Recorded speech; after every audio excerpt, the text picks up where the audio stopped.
Magandang araw mga bata! Ako si Binibining Ara. At ngayon ay may tatalakayin tayong bagong aralin. Handa na ba kayo? Magaling! Ngayong araw, ang ating tatalakayin ay tungkol sa iba't ibang uri ng mga alituntunin ng pamilya. Ano nga ba ang alituntunin?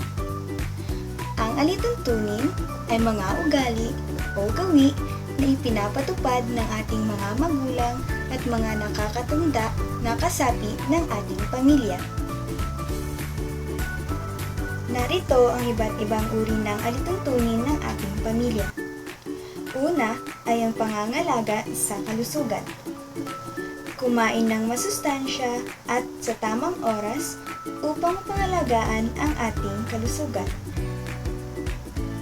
Pangalawa, matulog ng maaga at hanggat maaari ay makakatulog kayo ng 8 hanggang 10 oras bawat gabi o bawat araw.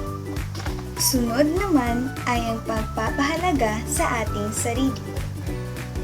Ito ang alituntunin na kung saan ang tinutukoy ay ang pag-iwas natin sa kapahamakan. Katulad nito, kapag tayo ay tumatawid ng daan, mahalaga na tayo ay tumatawid sa pedestrian lane.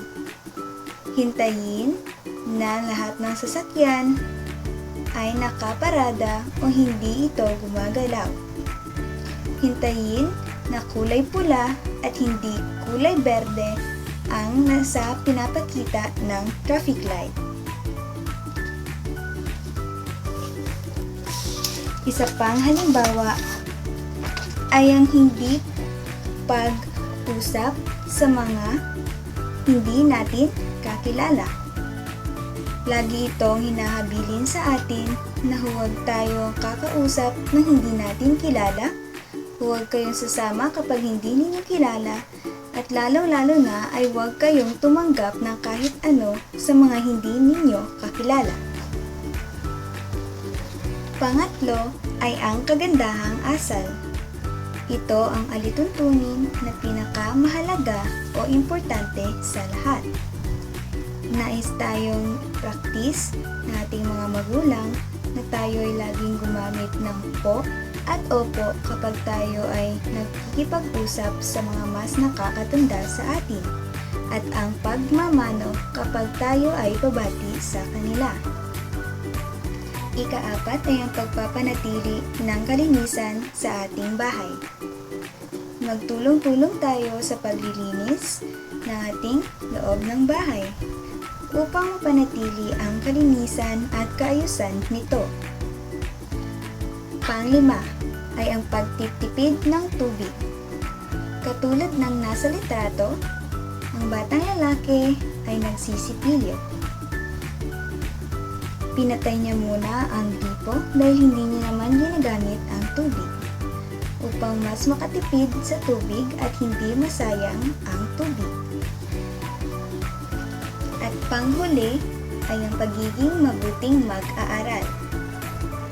Ito ang ating magagawa bilang mga anak at bilang mga mag-aaral. Tayo ay mag-aral ng mabuti upang maibalik natin ang lahat ng sakripisyo ng ating mga magulang para sa atin. At dahil alam kong nakikinig talaga kayong lahat, ay magtatapos na ang ating leksyon sa araw na ito.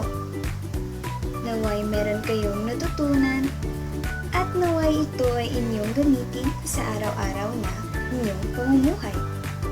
Mag-ingat kayo palagi mga bata at magkita-kita tayo sa susunod ulit. Paalam!